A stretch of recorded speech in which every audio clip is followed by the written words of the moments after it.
നമസ്കാരം, ഞാൻ doctor Nishi Mathew, consultant nephrologist, SUT hospital, Pattom. ഇന്ന് ഞാൻ സംസാരിക്കാൻ പോകുന്നത് സ്ഥായിയായ വൃക്കസ്തംഭനം അഥവാ ക്രോണിക് കിഡ്നി ഡിസീസ് ഉള്ള രോഗികൾ ഫോളോ ചെയ്യേണ്ട ഭക്ഷണ ക്രമീകരണത്തെ കുറിച്ചിട്ടാണ്. ക്രോണിക് കിഡ്നി ഡിസീസ് അഥവാ സ്ഥായിയായ വൃക്കസ്തംഭനം കിഡ്നിയുടെ പ്രവർത്തനം കുറയുമ്പോഴാണ്, 3 മാസത്തിലേറെ കുറഞ്ഞിരിക്കുമ്പോഴാണ് പറയുക. അപ്പോൾ അത് നമ്മൾ കാൽക്കുലേറ്റ് ചെയ്യുന്നത് ഗ്ലോമറുലാർ ഫിൽട്രേഷൻ റേറ്റ്, കിഡ്നിയുടെ ഫിൽട്ടർ ചെയ്യാനുള്ള കഴിവ് ഒരു ഇക്വേഷൻ വഴി കാൽക്കുലേറ്റ് ചെയ്യുകയും അത് 90 താഴെ ആവുമ്പോഴാണ് CKD അഥവാ ക്രോണിക് കിഡ്നി ഡിസീസ് എന്ന് പറയുക. ക്രോണിക് കിഡ്നി ഡിസീസ് പല കാരണങ്ങൾ കൊണ്ടുണ്ടാവാം. എന്ത് കാരണം കൊണ്ടുണ്ടായ ക്രോണിക് കിഡ്നി ഡിസീസ് ആണെങ്കിലും അതിൻ്റെ ഒരു പ്രധാന ചികിത്സാ രീതിയാണ് ആവശ്യമായ ഭക്ഷണ ക്രമീകരണം.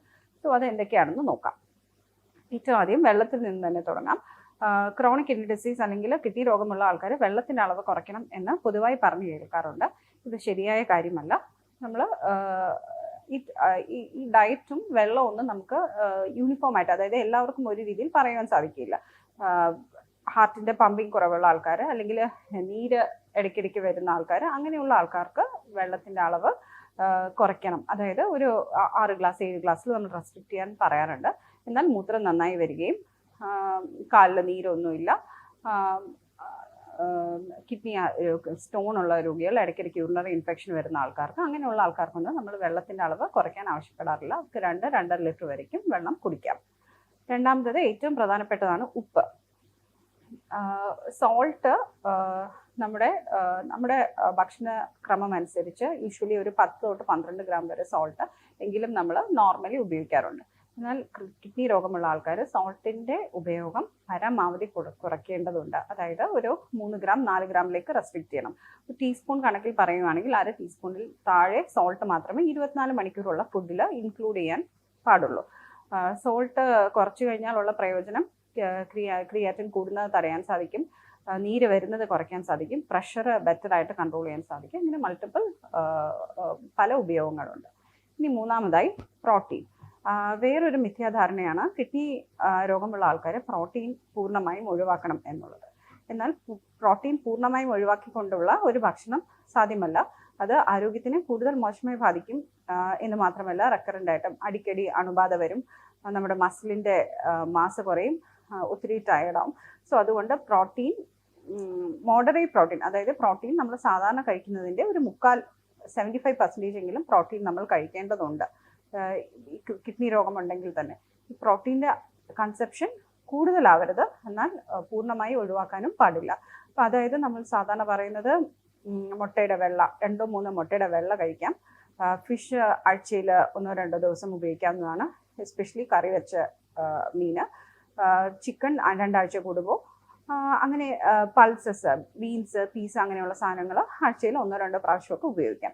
അതായത് പ്രോട്ടീൻ ഫുള്ളായിട്ട് ഒഴിവാക്കേണ്ടതില്ല, എന്നാൽ ഓവറായിട്ട് പ്രോട്ടീൻ ഉപയോഗിക്കാനും പാടുള്ളതല്ല. റെഡ് മീറ്റ് മാക്സിമം ഒഴിവാക്കുക. ബീഫ്, മട്ടൺ തുടങ്ങിയ മീറ്റ് ഒഴിവാക്കുന്നതായിരിക്കും നല്ലത്. അതോടൊപ്പം തന്നെ പ്രോസസ്ഡ് ആയിട്ടുള്ള ചിക്കൻ, ഫ്ലഷ്, ഇത് മീറ്റ് കിട്ടുന്നതൊക്കെ മാക്സിമം ഒഴിവാക്കുക. ഇനി നാലാമതായി ഫ്രൂട്ട്സിൻ്റെയും വെജിറ്റബിൾസിൻ്റെയും കാര്യം. കിഡ്നി ഡിസീസ് പ്രോഗ്രസ് ചെയ്യുക, അതായത് കിഡ്നിയുടെ പ്രവർത്തനം വളരെ കുറഞ്ഞു കഴിയുമ്പോൾ ശരീരത്തിൽ പൊട്ടാഷ്യം, ഫോസ്ഫറസും ഒക്കെ കൂടാനുള്ള സാധ്യതയുണ്ട്. അപ്പം അങ്ങനെയുള്ള രോഗികൾക്ക് മാത്രം ചില തരം വെജിറ്റബിൾസ്, എസ്പെഷ്യലി മുരിങ്ങ, ചീര, കീര അങ്ങനെയുള്ള വെജിറ്റബിൾസ് ഊറ്റി അതിലുള്ള പൊട്ടാഷ്യം കളഞ്ഞിട്ട് ഉപയോഗിക്കാം. അതല്ലാതെ stage 1 to 3 kidney disease, potassium നോർമലുള്ള ആൾക്കാർക്കൊക്കെ വെജിറ്റബിൾസും ഫ്രൂട്ട്സും ഒക്കെ നോർമൽ രീതിയിൽ തന്നെ ഉപയോഗിക്കാവുന്നതാണ്. അതേപോലെ തന്നെ പാല് പല ആൾക്കാരും ചോദിക്കാറുണ്ട്, പാല് കുടിക്കാമോ? പാലിൽ കുറച്ച് പ്രോട്ടീൻ റിച്ച് ആണ്. അതോടൊപ്പം തന്നെ പാലിൽ ഫോസ്ഫറസിൻ്റെ അളവും കൂടുതലാണ്. കിഡ്നി ഡിസീസ് കുറച്ച് പ്രോഗ്രസ് ചെയ്യുമ്പോൾ, അതായത് സ്റ്റേജ് 4ഉം 5ഉം ഒക്കെ ആകുമ്പോഴത്തെ ശരീരത്തിൽ ഫോസ്ഫറസ് അടിഞ്ഞുകൂടാനുള്ള സാധ്യതയുണ്ട്. അങ്ങനെയുള്ള സ്റ്റേജസിൽ മാത്രം മിൽക്ക് ഒഴിവാക്കുക, അല്ലെങ്കിൽ സ്റ്റേജ് 1 to 3 മിൽക്ക് കുടിക്കുന്നതിൽ കുഴപ്പമില്ല.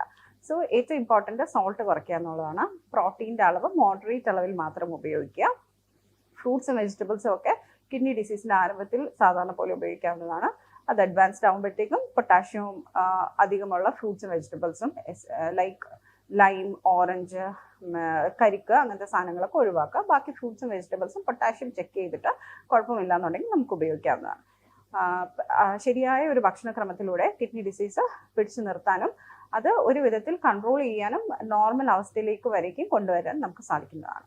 Thank you.